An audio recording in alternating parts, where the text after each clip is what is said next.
కరీంనగర్ జిల్లాలో సొసైటీ వారు జ్యోతిష్మతి ఎడ్యుకేషనల్ సంస్థ తిమ్మాపూర్ మండలంలో సర్వే నంబర్ 574 ఇది ప్రభుత్వ అసైన్మెంట్ ల్యాండ్, ప్రభుత్వ భూమి. ఇది ఇందులో దాదాపు 15 ఎకరాల 9 గుంటల భూమిని ఆక్రమించుకొని 1997లో ప్రభుత్వ భూమిని తన భూమిగా తప్పుడు పత్రాలు సృష్టించి జేఎన్టీయూ కానీ ఏఐసిటిఈ వారికి కానీ తప్పుడు పత్రాలు సమర్పించి జ్యోతిష్మతి ఇంజనీరింగ్ కాలేజీ పర్మిషన్ తీసుకొని నడిపిస్తూ ఉన్నారు. మరి ఇట్టి భూమి గత సంవత్సరంలోనే జిల్లా కలెక్టర్ గారికి కానీ ఆ మండల ఎంఆర్ఓ గారికి కానీ ఈ రాష్ట్ర ముఖ్యమంత్రి కేసీఆర్ గారికి కూడా ఈ ప్రభుత్వ భూమిని ఆక్రమించుకున్నారు, దీన్ని వెంటనే స్వాధీనం చేసుకొని 2 బెడ్రూమ్ల ఇంటికైతేనేమి, దళితులకు 3 ఎకరాలు ఇచ్చేటువంటి పథకంలో అయితేనేమి దాన్ని వినియోగించాలని చెప్పి కోరినప్పటికీ మరి Jyothishmathi educational society chairman J Sagar Rao garu ఈ రాష్ట్ర ముఖ్యమంత్రి నాకు సమీప బంధువు, మీరు నా జోలికి వస్తే బాగుండదని చెప్పి అధికారులను బెదిరించినటువంటి సంఘటనలు కూడా ఉన్నాయి. మరి ఈరోజు పారదర్శకంగా మేము ప్రభుత్వాన్ని చేస్తూ ఉన్నాం. ఎక్కడ కూడా అవకతవకలు జరిగినా, ఎక్కడ అవినీతి జరిగినా నాకు ఫోన్ చేసి చెప్తే నేను దాని మీద చర్యలు తీసుకుంటా అని చెప్పినటువంటి ముఖ్యమంత్రి గారు మరి మీకు ఇదివరకు రిప్రజెంటేషన్ ఇవ్వడం జరిగింది. దీనిపై ఇప్పటి వరకు కూడా చర్యలు తీసుకోలేదు. ఇది పోగా ప్రభుత్వ జీఓఎస్ నెంబర్ 59 ప్రకారంగా ఈ 15 ఎకరాల 9 గుంటల భూమిని నాకు రెగ్యులరైజ్ చేయాలని చెప్పి ప్రభుత్వానికి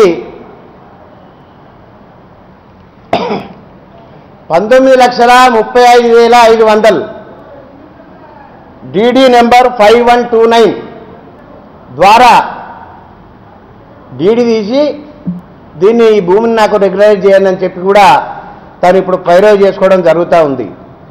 నేను ఒకటే కోరుతా ఉన్నాను, ప్రభుత్వ భూమి ఏదైతే ఉందో అది దాదాపు కోట్లాది విలువైనటువంటి భూమి. అక్కడ ఏమన్నా 70-80 లక్షలకు 1 ఎకరం ఉంటుంది ఆ తిమ్మాపూర్ మండలంలో ఆ విద్యాసంస్థ ఉన్నటువంటి ప్రాంతంలో. మరి 100కు 1 కోట్లాది విలువైనటువంటి భూమి ఒక వ్యక్తి స్వాధీనపరుచుకొని తప్పుడు పత్రాలు సృష్టించి విద్యాసంస్థ అనుమతి పొందితే మరి ప్రభుత్వం తెలిసి కూడా తెలియనప్పుడు తెలియలేదు, మీ ప్రభుత్వానికి తెలియపరిచినాం.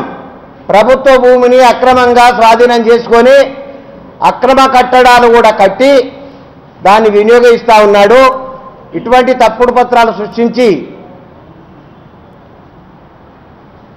జేఎన్టీయూని కానీ ఏఐసిటిని కానీ నమ్మించి కాలేజీ ఇంజనీరింగ్ కాలేజీకి అనుమతి పొందినందుకు అతనిపై క్రిమినల్ కేసులు నమోదు చేసి ఇట్టి ప్రభుత్వ భూమిలో ఉన్నటువంటి కట్టడాలు ఏవైతే ఉన్నాయో ఆ కట్టడాలను కూడా డబుల్ బెడ్రూమ్ కిందనో లేకపోతే అవి ఎక్కర్రాపోతే కూల్చివేసి ప్రభుత్వం వెంటనే వాటిని స్వాధీనం చేసుకోవాలని చెప్పి వైఎస్ఆర్ కాంగ్రెస్ పార్టీ పక్షాన మేము డిమాండ్ చేస్తూ ఉన్నాం.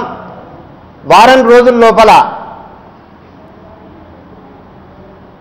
జ్యోతిష్మతి విద్యా సంస్థల ఆధీనంలో ఉన్నటువంటి ప్రభుత్వ భూమిని ప్రభుత్వం స్వాధీనం చేసుకున్నట్లయితే జిల్లా కలెక్టర్ గారి మీద,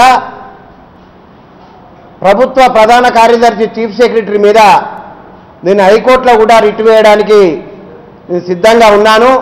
ఇప్పటికైనా ప్రభుత్వం స్పందించి భూ ఆక్రమణలను మా ప్రభుత్వంలో ఉండవు, ఉంటే వారిపై మేము ఉక్కుపాదం మోపుతామని చెప్పడానికి ఇది వెంటనే దీనిపై చర్యలు తీసుకోవాలని చెప్పి మేము వైఎస్ఆర్ కాంగ్రెస్ పార్టీ పక్షాన మేము డిమాండ్ చేస్తూ ఉన్నాం.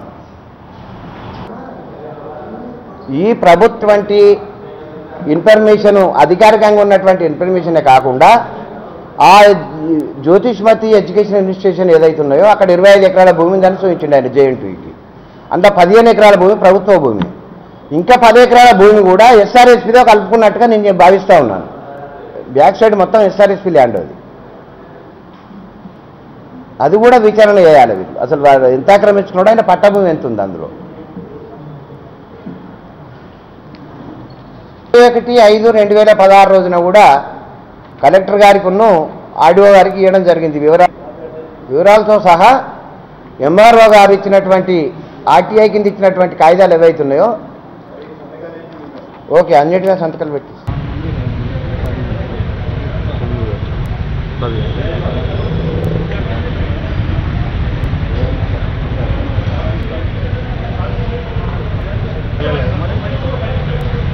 చేసినాం.